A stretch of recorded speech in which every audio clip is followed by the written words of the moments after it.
Welcome to the VerdeVUE Pod, an Austin FC podcast brought to you by KVUE, the ABC station in Austin, Texas. I'm Paul Livingood, senior digital sports producer. Joining me as always, we have KVUE culture reporter Brittany Flowers and KVUE anchor and sports reporter Jake Garcia. We'll be joined later by Austin FC midfielder Daniel Pereira. And for previous episodes of the VerdeVUE Pod, just visit KVUE's YouTube page under the VerdeVUE Pod playlist. To start out, Seattle started a lot of young kids. And they beat Austin FC. A 15-year-old, two 16-year-olds, an 18-year-old, and a 19-year-old. Yeah, and then second youngest starting lineup in MLS history. And yeah, a lot of their kids from the Tacoma. I don't even. It starts with a D. It's either like Defiance or something like that. That they like brought up and signed. But I mean, mainly we talked about this on the last podcast. The reason why everyone was gone is because 1, injuries, 2, suspensions, and or 3 international duties. So very depleted Seattle squad. And yeah, Twitter was not happy about the loss to a bunch of teenagers. And neither was Josh Wolff or Diego in their post-game press conference. They were both very visibly angry. And Josh Wolff said, in essence, that they didn't come out in the first half like at all with any energy. What they worked on all week, they did not execute at all. And then in the second half, they did a better job. But then by that point, they subbed in Raul Ruidiaz, who now leads the league in goals. And that goal that he had was his goal was nice. It was so good. Oh my! He won like MLS Player of the Week based on one touch of the soccer. One ball. touch. I thought it was a handball. I'm like standing up screaming, handball. Then he runs over, like kind of, sort of where we hit, and I'm like, handball. And then when I watched it back, I was like, oh no. Yeah. Good shot. He from like 40 yards out, just it was, when I saw it, I was like, oh, that was sick. Oh man. That's one of those like just tip your cap to the dude for just absolutely striking one from outside. But I mean, that was the only goal of the game. And then Josh Wolff alluded to the fact that it was going to be very difficult to score in Seattle because of the way that they play. They played 5 in the back.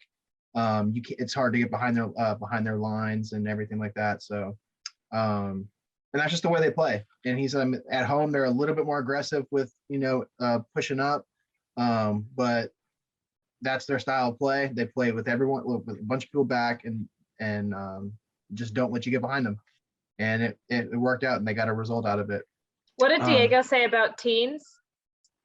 He had something really good to say about it. Well, 2 things really good. One of them that was probably from like a pure soundbite standpoint was the best. He said, when you see like a starting lineup of a bunch of teenagers like that, like we needed to introduce them to what this league is all about, like implying that they needed to push them around and be more physical.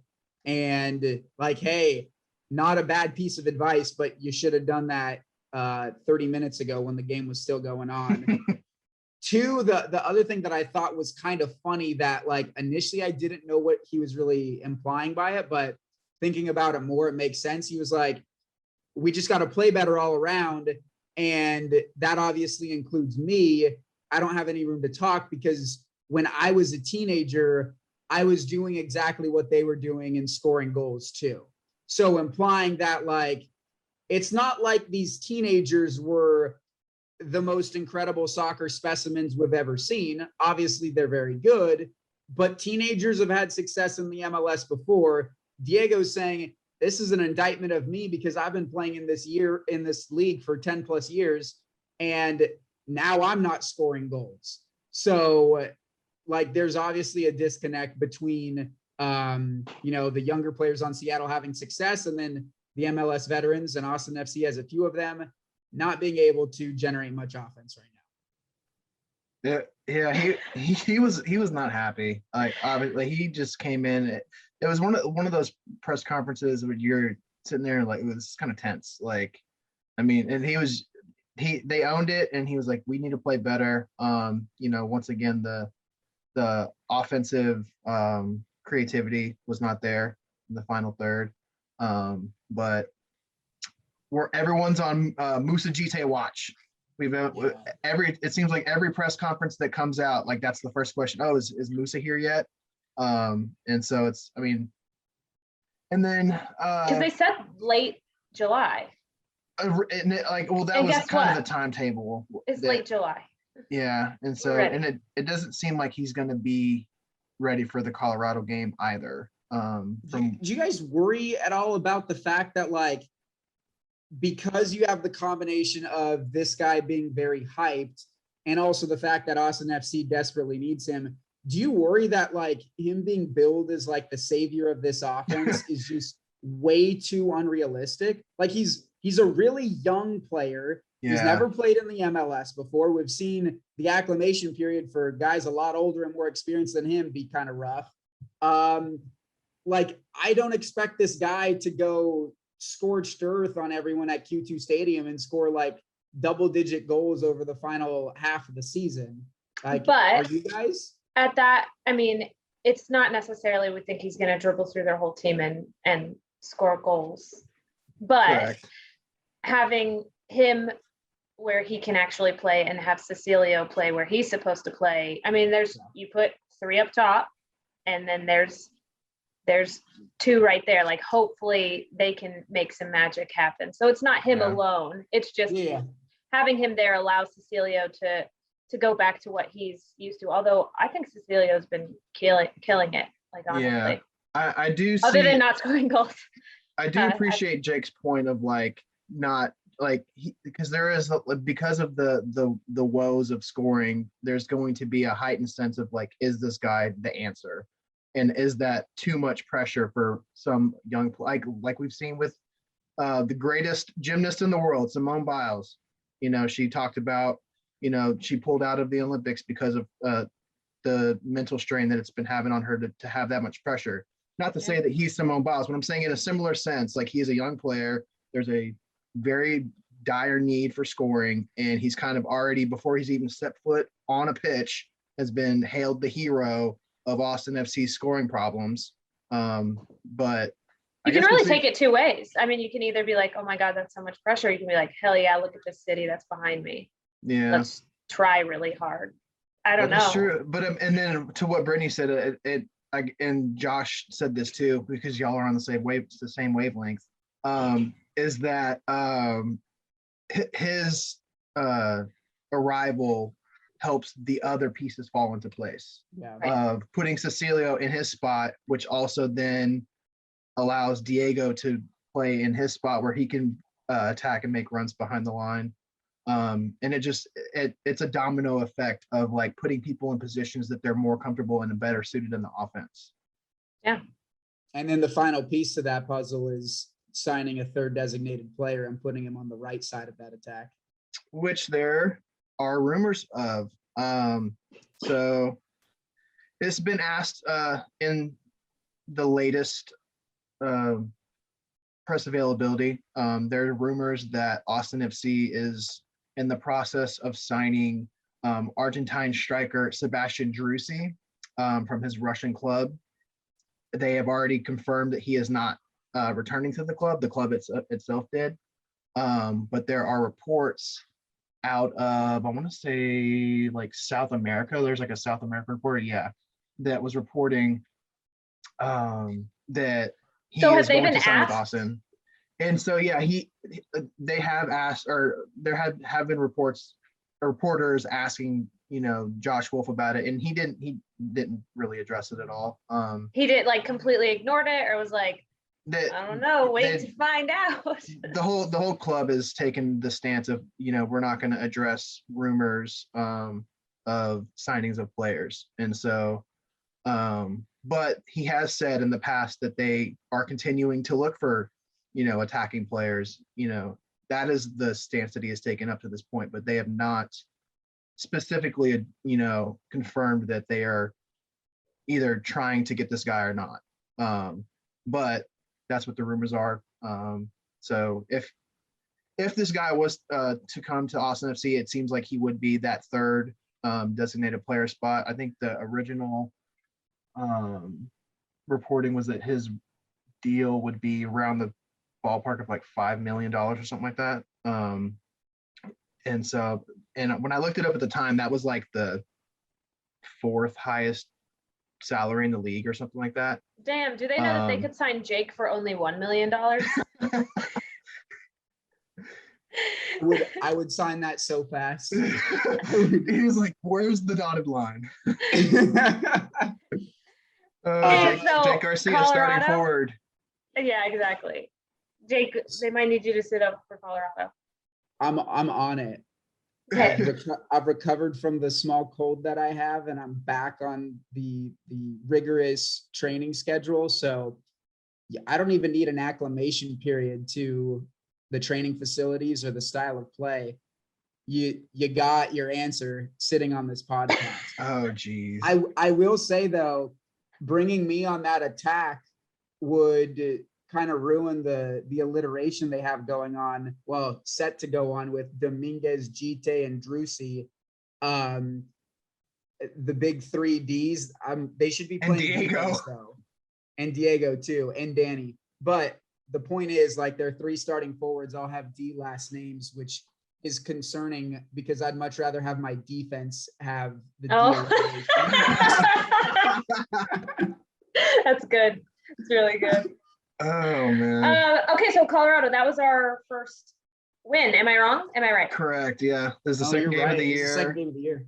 And first win of the year. At the time, that was when we went on the whole hype train of, the Austin FC is the greatest. We're the greatest team that's ever existed. But yeah, in that game, so I mean, they are 4th in the West, and we are now, as I said before this podcast, dead last. And it made Brittany laugh.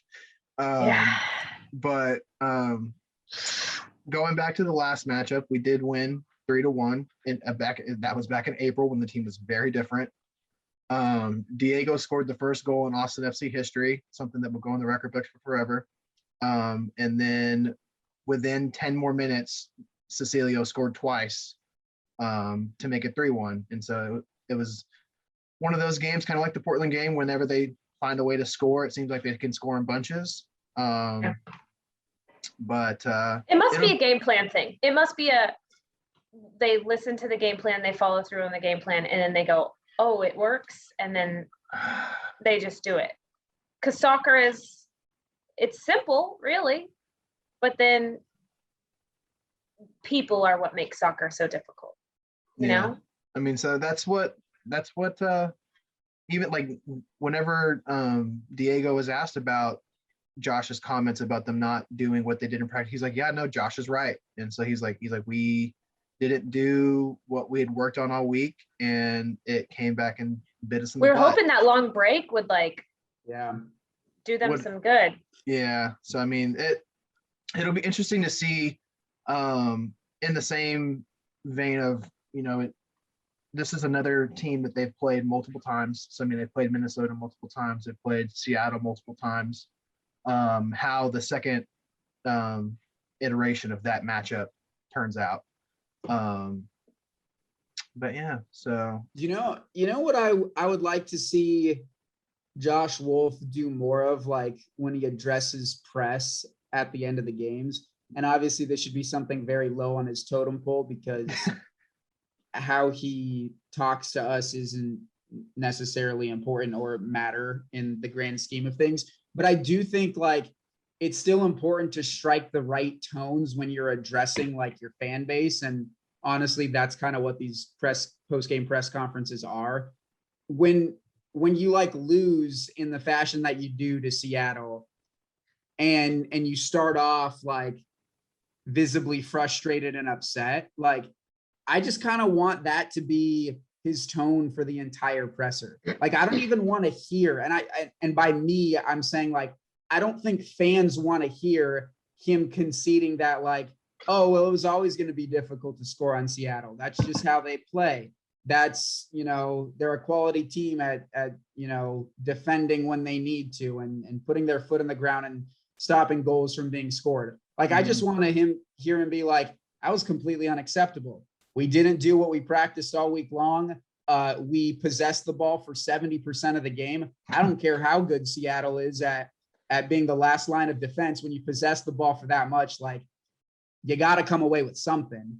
And so, like, again, should not be on the top of his priority list, but like I've seen this happen like with college football coaches too. Like the biggest and quickest way to alienate a fan base is for you to come off as you're not like as upset as they are. And you don't like just being kind of wishy-washy and towing the line and being like, well, the counterpoint to that is this. Like, just be upset, man. Like, you can be pissed off and no one's going to get upset with you because like, I wonder if that's because of it's the media thing. Cause I'm sure he was upset. Probably. He definitely was upset. But like when the fan base sees like your coach address the fan base in such a way, it's like, are you actually upset? Like, does this mean as much to you as it means to me? And I know it does. I'm not saying it doesn't, but it's like, I just want to see that fire, the consistent intensity of being upset throughout would probably be refreshing for the fans. I wonder how frustrating it is as a head coach, though, who has played soccer, to not be able to be the one on the field to like do the game what plan. You're saying. Like, I wonder how frustrating that must be, that aspect of it, because that would like, that would be killer, I feel like. Yeah. I agree. But he was hired as a coach, so like you gotta get through to your players. Yeah. Speaking of the players, let's bring in one right now. We're going to talk to Daniel Pereira. And joining us now on the VerdeVUE Pod, we have Austin midfielder Daniel Pereira. Thanks for joining us, man.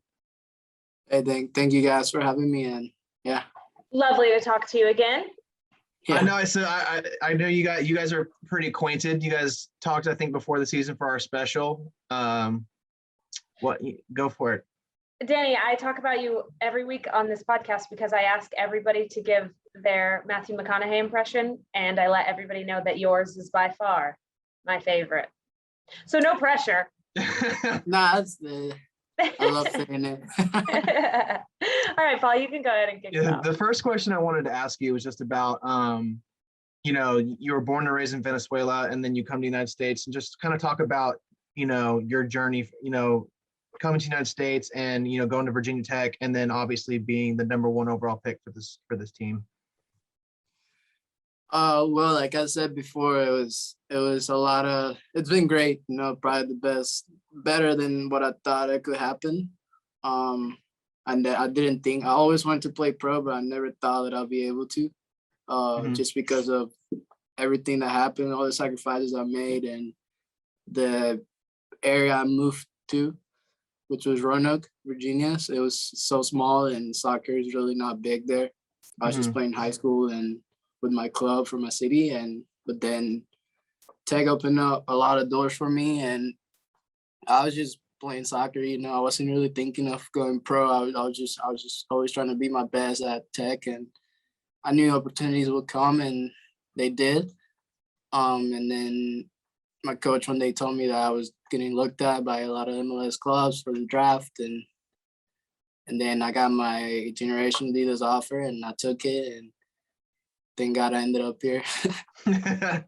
That's so awesome. One thing I do want to point out, Paul, I don't know if you know this, but where we lived before Austin was Roanoke. That sign says Roanoke, VA. Oh, there you go.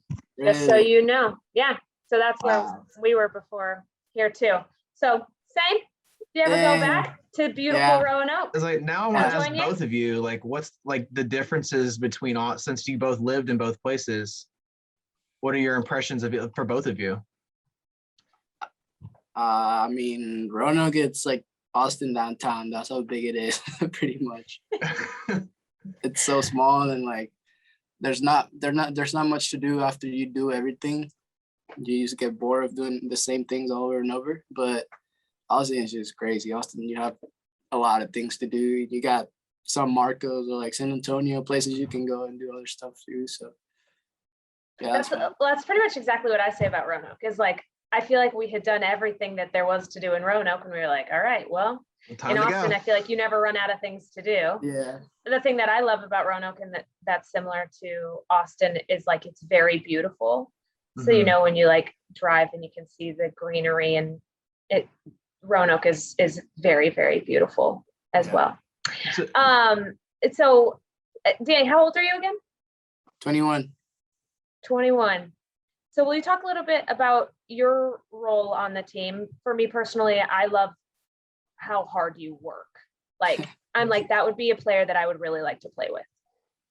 Thank you. And I mean, they just like everyone has a role in the team. You know, mine is just to kind of control the middle, defend, attack, just be as calm as I can on the ball. And I think that's what I do. That's what I like the most. I like having the ball, so I just ask as much as I can for it. And then defending part is just the collective. Like we all defend together. If we all defend together, we should be good. But my role is that just attack, defend, control, score if I can, assist if I can. So yeah. Just kind of do it all. That's the jack of all trades. So I wanted to just how are you feeling? I know you got banged up a couple weeks ago. How are you feeling now? Actually a lot better. Started training again yesterday or Friday, something like that. But yesterday, let's say yesterday, I started training again with the team yesterday. So I'm just trying to get up to the rhythm again. Coaches know I'm still a little, got the little notch still, but it's been good. The training staff, the trainers just been helping me a lot. So. Will you talk about what it's been like? Like you said, you didn't know you would ever go pro, and now you're here and you're playing with some guys that are, you know, they have a few years under them. Will you talk about what that's like playing with them and maybe what you've learned from them? I mean, yeah, just being around them, knowing them more as a person than just playing soccer is just great, you know. Like, I think one of the persons that I like the most is Cecilio. He's just such a humble guy, and he helps you, like, all the things he's done, all the teams he's played, and he's still so humble about it. Like, he's not, like, cocky, or he doesn't, like, just because I play in America, I don't talk to you because you're first year. Like, he's just such a humble guy, and he's like, it's just a nice guy. And I mean, yeah, just playing with them, they have so much experience. Like Alex, I love playing with him. He knows what he's done. He knows what he's doing. I try to communicate as much with him. He helped me a lot. And yeah, Alex, Brad Stuber, a guy the goal. I never had a goalie that was that good with his feet. So just having a goalie that can play as if it was a midfielder is insane. It helps so much. And yeah, this is a great group of guys. We all help each other, and yeah. I wanted to, so I think you probably, you and I want to say Diego probably has the same experience, but you guys have the unique experience of, like, you guys are bilingual, so you can probably, you know, translate between, you know, your English speaking players and your Spanish speaking players. What is that like as having that role on the team? I mean, yeah, at least for me, it's just trying to help the Spanish speaking guys as much as I can, like Johan, Ceci, Rodney, because it's a struggle for them. And I know it frustrates them when they don't understand the drill or what the coach is saying. Like in games when Josh is like yelling at them, like it's just hard for them to understand. So then Rodrigo, our translator coach, that is yelling, but you can't hear anything because the stadium is so loud. So yeah. But I mean, I love helping them out. It's like the same thing that happened to me in high school. People was always helping me through soccer. That's because I didn't know English, so I know what it's like. So I just try to make it as easy for them. It sounds like you're stepping up as a leader. Will you talk about what it's like to play in the stadium? You all went so long without playing in the stadium, and now you have fans that are just screaming for you? Yeah, I mean, at least for me as a rookie and coming fresh out of college, it's just nuts. It's just insane. You get like when I didn't play the inaugural game, the first home game. I was in the box, like in the stands, and I still thought that it was sick. But then the next game, I was in the field, I was warming up. I was like, geez, like it hits you, like you can feel it, and that's something that really caught my eye. But yeah, the fans are crazy. They're insane. We give our best. Trust us. Trust me. And yeah. But it's crazy. I love it. To piggyback on that, I wanted to see like how or when in the season you had like the welcome to the MLS moment, you know, like or even when you're like, if you realize like, oh, I can play with these guys and these are professional soccer players. Like, oh, do you have any of those moments that stick out in your mind? I mean, just preseason got me ready for that, I'll say. Just we had a long preseason, and I think I got up to the speed almost pretty quick. And I'm still adapting, you know, I'm still learning, which is good. But I don't have a moment that I was like, yeah, I can play with them, because preseason got me ready for it. So it was just out of nowhere. Now, is being a professional soccer player, is it what you thought it would be? Yeah, it's still kind of crazy to believe, because like you just go, like, let's say now that I've been hurt, I just walk around like the stadium, like to go sit in the stands, and people ask me for pictures and autographs, and after the games, it's just something new for me that I'm still getting used to it. Like I'm still learning how to stretch the jersey and sign it. It's just I've been practicing with our equipment guys and everything. They make fun of me, but it's still a learning process. Yeah, you need to get the practice in. People want those to look good. Have you perfected your signature? Yeah, actually, I have. Like college, like my ID or like my license is terrible, and then here's just quick. Just boom, boom, boom, boom. Yeah, what do you do? Do you put your number? Yeah, I put D, then a little slash, little squiggly. P, yeah, then P, Pereira, and then a 15. I like it. That's cool. Pretty good.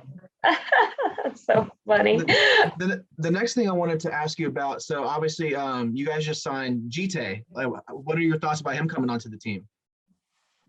I mean, we do need a striker. Because Danny, Husen, and Aaron have been out, or they're out for the rest of the season, I believe. And we don't have a striker. We have Cecilio playing a striker, but that's not his position, so it's just not. It's not the best for the team, so I think him coming in is going to be huge. Yeah. Hopefully he can adapt real quick to the system and the league. So yeah, we're all excited about him. I never seen him play, but I think we're all pretty excited about it. That's cool.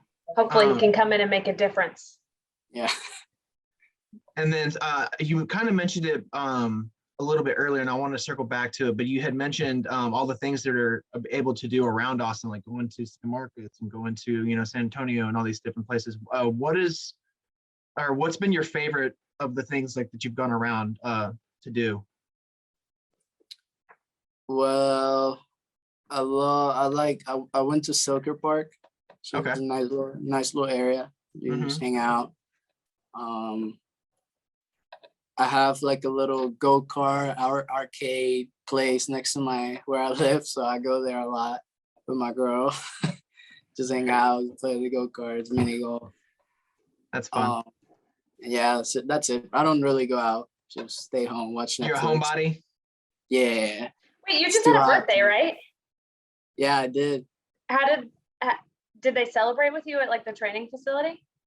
Yeah, the guys, Cecilio and like the Johan, Brad, they like the South Americans have this tradition where they throw eggs at you and then flour, and yeah, they just did that. And I was showering, I wasn't expecting it. I was showering, and they all came in and pa pa pa in the flour. I was like, wow. It was good. Good thing it was there. That's a good spot. Yeah. I did get to celebrate it. Well, happy birthday. Thank you. Okay, so you just turned 21. Yeah, July 14th. So Wow, 2 weeks that's ago. very cool. Okay, are you ready for rapid fire, Paul? Yeah, go for it. Now, we've done this before. I think Yes. some of the questions are different, but English some of them might be the same. Are you ready? Yeah. Oh, you're leaning in, so I'm gonna lean in. We all have to lean in. Okay. If you could have any superpower, what would it be? Read people's minds. Ooh. That's mine too. What is your favorite store? Adidas. Are they paying you to say that? Nah, Nice plug. I like buying stuff from them. That's a good answer. Who's the funniest person on the team? I'll say there's so many. I love messing around with Alex, so I'm gonna say Alex. Really? That's so funny. A lot of people said Rodney, a couple Kakuda. So you think this is like a funny team? It's always nice to like be able to laugh with your team. Yeah, I mean, Kakuda is top for sure. Rodney, he's just always messing around with the English, so he's just always saying whatever comes to his mind. So you could imagine the stuff he says. Oh my gosh. Okay, what is the best dessert? Brownies with Nutella. Ooh. Like on double top of chocolate. it? I like that. Okay, when's the last time you took a selfie? I'm on Snapchat all the time, so.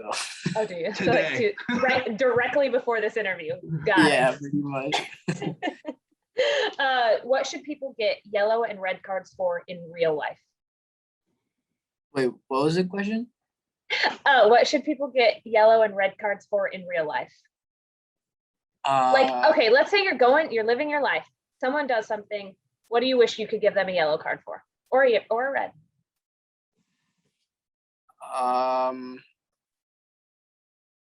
A yellow card for yelling at you and a red card for lying. For lying. I like that. Very Okay, how do you like your steak cooked? Medium. If there is a bug in your house, do you kill it or do you let it out? I try to grab it, and depends on the bug. If it's like a spider, I done. What's a bug like that you'll try and save. let out? I mean, I don't know, like a lizard. I'll just try to get it and put it outside. Yeah, Lizard. lizard's not a bug. Lizards aren't gonna hurt you. I mean, okay, bugs. Like those little not butterflies, but you know what I'm talking Like about. a moth? Yeah, I just let them out. Okay. Yeah, because they're not gonna hurt yeah. you. Yeah. I understand that. Okay. What type of animal do you wish that you could shrink and keep as a pet? That I could what? An animal? Shrink, make small, and then keep as a pet. A lion. Ooh. That'd be cool. I've already asked you your game day ritual before. What's your, hold on, I remember this. Your go-to dance move is the Millie Rock. Is it still? Is it? Hey. And I can't, Yeah. your go-to karaoke song, I can't remember either, but I know I asked that before. It Do you was, still have it? Viva la vida. Viva la vida. Yeah. I think that's what it's called. I just know it and I just sing it. Okay. Are you ready for the moment everybody's been waiting for? I'm ready. Yes. In your best Matthew McConaughey impression, will you please say, all right, all right, all right? All right. It's so good every time. Yes. It's so good. I love the twang that he puts on it. Exactly. Yeah, I try. Have you met? So awesome. He came to the facility or the performance facility. How was that meeting him? It was crazy. Yeah, it was. Yeah, I saw him and I went to the locker room, got my phone, and took a selfie. I had to get a selfie. That was the last selfie that he did on his plane. And then That you was a long snapped time it ago. to everybody you knew. I'm gonna get it for you guys. It's such a Oh, please do. Great. Yes. Show us. such a While you're legendary. doing on that, you haven't been back to Roanoke, obviously. You Nah, gonna go back? You miss anything in Roanoke? There it is. There it is. That's I'm gonna I'll probably go back home when the season's over. So just visit my parents and friends and probably my college coaches and my ex teammates. So it'll be good. Cool. Did you? Right. I want to know more about McConaughey. What was it like meeting him? Was it like everything you expected, or was he like super different? Or I thought he was taller. He was almost my height, I think. Really? But yeah, I thought Actors are short. I think that Yeah. like other than the ones that like we know are very tall, I think that they're pretty short usually. Yeah, I just thought he was taller. That's why I was like, But still, I didn't care. It was Yeah. nuts. I took character. how tall are you? 5'8", 5'8". Okay. 5'9", good day. On a good day. Yeah. When you're wearing your Depending on heels. depending on the shoes you wear. Yeah, If you have your cleats on. yep, Mhm. 5'9".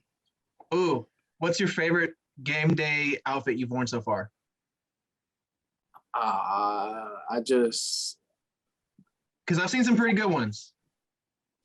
go simple. I got Lululemon shirt, button ties or whatever. Lululemon shirt, Lululemon pants, and my Alexander McQueen shoes. So that's Dang. Yeah. Oh wait, we've asked this before to other people, but who do you think is the best dressed on the team now that we've seen them outside of like just like training gear? Julio, he got crazy fits. He just goes Yeah. all out. And he always has accessories with his hats. Yeah. He had like Yeah. the what's it called? The fanny pack over the shoulder this last time. With the Yeah. glasses. With the glasses, yeah. Yeah. Hector said he was the fashionista. He like directs you guys. Is that true? Hector, he's like our dressing guy, kind of like he just tells what we can wear and what we can for travel days. He like sends a picture of what we have to wear to the airport and stuff like that. All right. That's cool.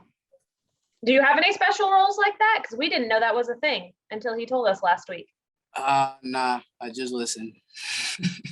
Whatever Hector says, that's what goes. Yeah. Well, Danny, Yeah. thank you so much for doing this. Yeah, we appreciate you coming It's on. so much fun watching you play soccer. It really is. Like Thank you. it's really awesome. Thank you. Appreciate you guys. And yeah, hopefully next time again sometime soon. Yeah, we'll do it again soon. We'll do it again soon. Appreciate you coming on, bud. All right, Jake, obviously, the elephant in the room is that you were not a part of that interview with Danny. Brittany said that she got wind that Danny doesn't like you too much, apparently. Did I get that correct? Yeah, Danny specifically said that he wouldn't do the interview if Jake would be asking any questions or if Jake would be on screen. So we said we respect that, Danny. We wish that we didn't have to do this podcast with him either, but we have to, you know. For the good of the podcast, we will do the interview without Jake. But no. Okay, Jake, for real, Jake was off work. He That was was their off only that day. availability. So Yeah, I was on the golf course when you guys recorded that interview, having the time of my life in 109-degree weather, walking 18 holes. How'd you golf? Did you get birds or The birds? hawks or eagles or I did not have any eagles. I had 2 birdies. Didn't play great, but it was also like 100 degrees outside. So I was half expecting it. This was also coming off of our soccer game on Monday night, so I was tired from that. which we will talk about. we'll talk about that a little bit later. Yeah, you guys. Before we get to that soccer game, there's You a pretty guys big really- soccer game coming up. You really sold the fact though that Danny allegedly doesn't like me, which isn't true because as a matter of fact, How do you know? I did a great story on him when he was signed as the first pick. For He the, did. super draft, and Danny then followed me on Twitter. We're boys. Fun Big fact. deal. He fun followed me fact, on Twitter too. When I was preparing for that interview, I pulled up Jake's story to make sure that I had like the questions I wanted ready. Yep. So if you haven't seen that, that is a great story. You should go watch it on KVUE. We should have Danny vote who he likes more, Jake. Me or you?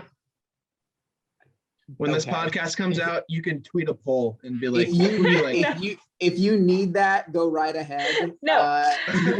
No, because if I lose, I'll cry, and I don't like to cry all the time. but Danny and I, you weren't there, so you don't know this, but where I moved from was Roanoke, Virginia. Oh, And okay. so connection. That is a connection. That's awesome. They did bond over the Roanoke, and they talked about you know, the differences of living in Roanoke and in Austin. Yeah. Because they are two people that share that experience, like that unique perspective together. That specific experience going from Roanoke to Austin. Yeah, that's probably a life-changing difference in environments, Roanoke, Virginia, and Austin. Yeah. My favorite part beautiful. of the Danny Pereira story, though, is like he came to the US and didn't speak English and would need like his soccer teammates in high school to translate what his English-speaking coaches were saying.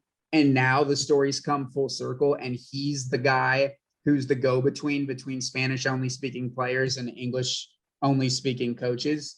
Yeah. I think that's really cool. Which we also touched on. So it was a great cool. little unique role that he has. But yeah, so I guess moving forward to the soccer games that are coming up, United States men's national team defeated Jamaica in the quarterfinals, and they qualified for the semifinal in the Gold Cup, which was slated to be right here in Austin. So they'll play Qatar, and the winner of that matchup will play the winner of the other semifinal, which is Mexico and Canada. So there is a potential, if the United States wins this game against Qatar, one game at a time, but could play either one of those in the Gold Cup final, which is in Allegiant Stadium in Las Vegas. Which is how exciting to have both national teams, both men's and women's national teams, come to Q2. Like that's like within I don't know, in like such other. a short amount of time. Like it's so cool. Yeah, I thought the same thing, because whenever because they announced that the World Cup qualifying match would be here in October against Jamaica as well, and I mean that announcement came out, I want to say not too far after they qualified, because I remember reading in the press release it was like, oh, this will be the talking about the October match, this will be the first time that the men's team plays in Austin, and then I knew that potentially could not be the case if they did what they did and won the quarterfinal match. So now we get them 3 months early. So yeah, it should be a fun one. Soccer is such a small world too, and all sports in a sense are like this, but like there's so many connections from Austin FC to the US men's national team. Mm-hmm. And I think like all of them just make the matchup on Thursday more entertaining for us, because I mean, you have Sebastian Berhalter on Austin FC, whose dad, Greg Berhalter, is the coach, head coach for the US men's national team. And you have Greg Berhalter being like someone who Josh Wolff considers probably like his biggest mentor when it comes to the world of soccer coaching. He coached under him on the US men's national team and then with Columbus as well. Gio Reyna. Yeah, there's also Gio Reyna, whose dad is Claudio Reyna, who is the sporting director for Austin FC. Yeah, and Gio's really good too. He's like 18 years old and just balls out. Yeah. And then my favorite one, which is probably the one that no one else really cares about that much, but William Pulisic is the cousin of Christian. And I will never forget the day when I saw that Austin FC signed William as a backup goalkeeper. I didn't even look at the first name. All I saw was the last name Pulisic. And I was like, wait, what? Like Christian is leaving Chelsea to come play for Austin FC. I was like, this is the best. Huge news. I was like, what is happening? But then I realized that was not the Pulisic we were talking about. Yeah, that's funny. I love all the connections. I wanted to bring this up because I saw this today on Wednesday, July 28th. You mentioned the connection with Greg Berhalter and Josh coaching together. Today he had a great quote about he really sung Josh's praises, and I want to read this. It was tweeted by Chris Bills. Shout out Chris Bills. He said, Josh is one of the smartest technical minds I've come across in soccer, especially in the United States. So that's coming straight from the head honcho of the men's national team game. So, I mean, to all you Austin FC fans that are calling for him to be fired, Greg Berhalter says, chill. Dude's really smart, knows what he's doing. But I mean, it is really cool to see like all the different ins and outs of just the relationships that are weaved into both the club and the men's national team.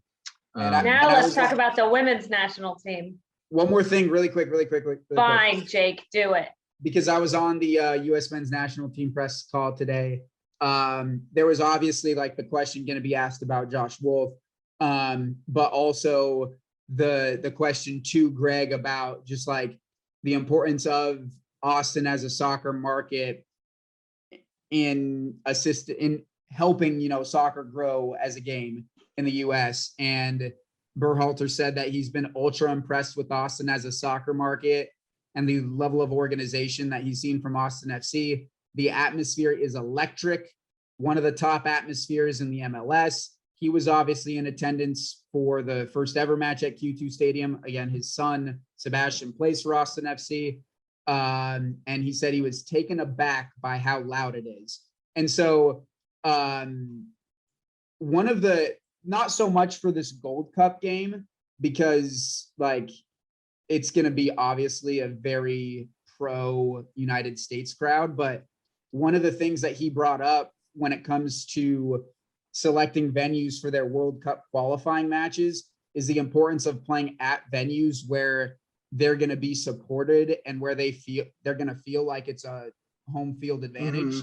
Because he said that was one of his biggest regrets a few years ago, is that like, they weren't great in terms of selecting the venues that they played at. It felt like a neutral atmosphere. And so like Austin fits in the mold of what he's looking for in terms of how can we find support and energy and momentum and enthusiasm to give us a home field advantage to qualify for the World Cup. Oh, we got that here. Yeah, sure Definitely. do. All right, take it away. U.S. Women's National Team. U.S. Women's National Team expert, Brittany Flowers. Our correspondent. So, well, it's not looking too hot. We're still in it. So they play Friday at 6 a.m. Against Netherlands, which is who they played in the World Cup final, just so everybody knows. But yeah, I mean, we kind of talked about they lost to Sweden, then they beat New Zealand, they just tied Australia, they made it through goal differential. Like it's been rough, but they're still in it. So yeah, Friday should be a very interesting matchup. It'll be hard. I mean, of course, but I think maybe part of it is they haven't had the challenges that they've needed. I mean, they've played games that are not as difficult as maybe they needed to. When you play difficult teams, they reveal where you need to work. And I don't think that maybe we had enough of that leading up to the Olympics. I mean, we played teams that we just are like, okay, well, we can pass around them easily, not revealing where we need to work. So I don't know, we'll see. It's been surprising, honestly. Yeah, whenever they got dog walked 3-0 in that first game, I was like, oh, that's a gut punch. I would have been shocked if it had been like 1-0. I would have been like, oh my gosh, I can't believe they lost. But to lose 3-0 is like, holy cow. Yeah, but and then like just as a collective in group play to not like to tie and advance off of goal differential when you're the number one team in the world and like by far the odds-on favorite going in, it's a little alarming. Yeah, I mean, but we talked about Simone Biles. There's pressure there. There's pressure when you are expected to be the best in the world and to perform and to be perfect. That has to take a little bit of a toll. Luckily, I mean, with this, it's like a team sport. There's 11 people on the field, so you can kind of depend on your teammates a little bit more. But I don't know. Hopefully, there's a little bit of a wake up call. Ring, ring. I guess we'll see when it comes around 6 a.m. on Friday. I should know the answer to this, and I apologize for not knowing. So I'll toss it over to our correspondent again. Oh, I hope I know. We can look it up. Admittedly, I have not been paying as much attention to the Olympics as I have in the past, and I don't know why that is, but Because it's early. yeah, probably. I've turned into a night owl in my old age. But does advancing to the knockout stage by the skin of your teeth, like the U.S. women's national team did, is there any like drawback or downside? Like you mentioned that they play the Netherlands next, right? Yeah. A good team, but like if the US would have advanced like in more convincing fashion, would they have had like an easier path to? Yeah, so because they got second in the group, they had to play somebody that was first in their group. Yeah. Okay. So yeah, the path is a little, if you're winning, your path is just slightly easier, but they need to be challenged. They do. They have to. That's part of. You're gonna have to beat a good team eventually to win the entire thing. So why not now? Yeah, exactly. I mean, when we played, gosh, I might get this wrong, but I think we played France in the semifinal of the World Cup. Everybody was like, "Ooh, that could have been the final. It would have been awesome." Am I wrong? Yeah. Will you look it up? Are you looking it up, Paul? I can look it up. The thing that I did want to talk about though is that to that point, was that if you want to get got, you got to get got in the group stage, because if you get got now, you're out of the tournament. Yeah. You would like to be playing a little bit better though, going into a matchup against a good team. Exactly. Yeah. And It was a quarterfinal, not a semifinal. Quarter. Yeah, I do remember them saying like, this matchup would be worthy of, being a World Cup final game just because of how good they were. Yeah. So here we are going into our Olympic game against the team that we played in the finals for the World Cup in 2019. So, I mean, it's going to be a good game at a minimum, hopefully. Yeah. Hopefully. When you say a good game depends on who you're asking. Casual fans, yes, but if I'm a fan of the USMNT, I want them to absolutely destroy them, because then you have no worries, I know, but I mean that's the issue is if they absolutely destroy teams, That's true. They never find out what their issues are. Then they never have to work on their issues. When they play a team like Sweden, and they go, "Oh, we have a lot of holes in here that we're going to need to figure out," so that hopefully now this game, some of those holes can be figured out. You'll definitely learn more from your losses than you will from your wins. Speaking of losses, you took the words out of my mouth. The great Brittany Flowers once said, though, we don't lose. Either we win or we learn. You're going to attribute that quote to me? Do you know who said that? No, but I had a feeling you weren't the one who originated. It was like people saying that you said success is when that was so bad. means preparation. They were like, "Wow, Jake, oh my gosh." And I was like, "Are you kidding me, people? Y'all never watch a sports movie?" Here's the difference between you and me. I knew that you saying that would be, an impactful thing, and even more impactful if I gave you credit for it. Whereas you not giving me credit for my quote was, for lack of a better word, demoralizing to our prospects. Oh, it was so great. Just before the game, they're like, "Oh, Jake, that was such a good inspirational post tweet." And Brittany's like, "What are y'all talking about? He took that from someone else." So funny. I thought it was so funny. Of course, okay, I took Nelson it from Mandela. Nelson Mandela is the one who said, that? I never lose. I either win or learn." That's an awesome quote. But, and again, the thing is, like, the standard should not be I had to come up with the quote. I'm the messenger. I'm the messenger, because no one else on ABCFC is. It's not even like I looked that quote up. I had that all in here. So I'm breaking down barriers. I am giving people the proper mindset to approach this game with. Because if I'm not giving that to them, I highly doubt they're going to go out of their way to look up motivational sports quotes. I don't even have to look it up. Hey, if you guys want me to perform the Any Given Sunday speech before the next game, I'll do it. Hey, go for it. Have you all heard it? Yeah, of course. Of course. Okay. I'll do it before the Um, next game. Just kidding. so- I won't. I'm too embarrassed. But go ahead and tell the people how the game went. Okay. I don't know what the score was. Do you? It- Was it was 7-3? I think Someone it was said a, 7-3. 7-2. it was a lot Oh, to a two? little. Oh, why did somebody say 7-3? I was like, who scored the third goal? Because it wasn't me. I mean, I should have scored a goal. No, with I think about we did 10 have three seconds. because I think Tom scored. No, We was it didn't. 7-2? 7-2. Okay, well, oh well. Anyway, we lost, everybody. But Breaking I news. do want to say we were a lot better than I thought we would be. Like a lot better. I was actually really impressed, especially like people were trying really hard. I'm a big efforts person. And also I'm a big like, hey, listen to your teammates and just like trust and just listen. And if they tell you the wrong thing, then that's on them. It's not on you. Like I thought we did so much better.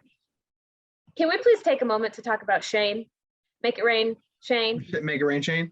That man fouls people. He's just coming out there to knock people down. We did. I was not expecting it at all. I'm not gonna throw anyone under the bus in terms of like the low expectations that I had for certain people. But those people did exceed the expectations, which is great because I think if they would have drastically under exceeded, we would be maybe having a different conversation right now. Yeah. Because if they're even worse than we thought they were, like it would be hard to get them to the point where they needed to be. Instead, I came away thinking, you know, like maybe the structure and like the alignment that we're playing isn't the one that's most conducive to success in this league. And that's an easy change because it just involves moving some of our best players around. And if that's all that I don't think that will be the only thing that it takes, but I do think that could help in a big way. So yeah, we didn't lose, we learned. Yes, learned. we did. That's exactly right. Yeah, I came out like really proud and excited. I thought that maybe we might lose like 10-0 every game. And now I'm feeling like, wait a minute, I kind of feel like we're gonna win some games here. Like I really do. Sorry, look, I don't know. Credit, okay. I admit it. I was wrong. I learned a lot. It's I weird like that my you team. came in with lower expectations than me because I came in with the expectation that we'll probably be like around a 500 team that makes it into the playoffs. And who knows, you know, once you get into the playoffs, anything can happen. One thing leads to another. We catch a team on maybe a bad day. We catch lightning in a bottle. And next thing you know, we're league champions. Exactly. Hold on. We might have some oh snap. Did we just sign No, a striker? but it is in that same vein. People are savages online. People are like showing apparently Jerussi is flying out of Moscow and he's coming to Austin, allegedly. So Get to the airport now, Jake. And just to confirm, this is Jerussi signing with Austin FC and not ABC FC. correct. Yeah. Okay. Because that's the To team that you afford really I mean, I think we could get all our pennies from the piggy bank. You know what I Yeah, mean? don't you know how much local journalists make? It's a lot of money. But yeah, so apparently they still have not confirmed that signing or that announcement, but you know, the Twitter sphere has gone amok and is tracking where he's flying. So I see that. Holy cow. but yeah, so maybe we'll see some green smoke from Precourt in either later today or in the next couple of days or so. That's probably one of my favorite things of all these. Like I love that like green smoke tweet because you're like, oh, we got a guy. Yeah, You it's know? like, oh, Christmas. Yeah. Christmas. Yeah. But absolutely. anyway, so Love when we have breaking news in the middle of recording the podcast. That's pretty cool. I know it's not even live. It'll be old news by the time we yeah, by the time this post, but people have seen us find out things. yeah, it's pretty awesome. What would be tragic is that if he doesn't sign and we're just like, oh man, you know, caught up in all the hype of Twitter. But Gosh, know, or I guess- or if somebody else is signing and then they're like, oh, sorry to disappoint, it's me. it's a different player. But yeah, so I guess we'll see here in the next, I guess, TBD on this Sebastian Drusi thing. Anything you guys want to address before we get out of here? Nope. We good? Sounds good. All right. Well, game 2 for ABCFC next Monday. What time do you play? I want to say Be there. Fans, come out. Let's find it We out. need you. Hey, and quick shout out to the homie Sam. Sam Lawson, friend of the program, as Jake would say, came out and was going to be so gracious as to shoot highlights for us, but you know, you kind of need highlights to shoot the highlights. So hey, we scored There's twice. some videos. I don't think there's videos. but then you of also our have to goals. catch them on video, and I don't think he was going to sit there and hold his phone up the entire time. It No, would be, yeah. So but that was very nice of him to show it was up. very nice of him to show up and support. So we appreciate you, Sam. Anywho, that'll do it for this podcast. For all episodes of the VerdeVUE Pod, you can find it on KVUE's YouTube page under the VerdeVUE Pod playlist.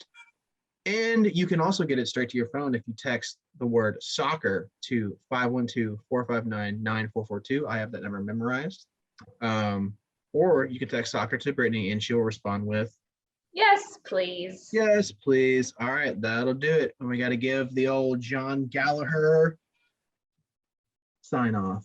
See you later. No, we just need to wait for the other dude. Yeah, let's call him the other dude. Let's just talk so much crap about him since he's not here. Hey, that guy Jake. Yeah, he thinks he's so fast. And you know what? He's pretty fast. Honestly, he's pretty fast. Honestly, he's pretty athletic. But he thinks he's fast. And then he is. So there's crap talk number 1. Number 2. Who? He thinks he's so good at his job. And then you know what? He really He's good is. at his job. Ah.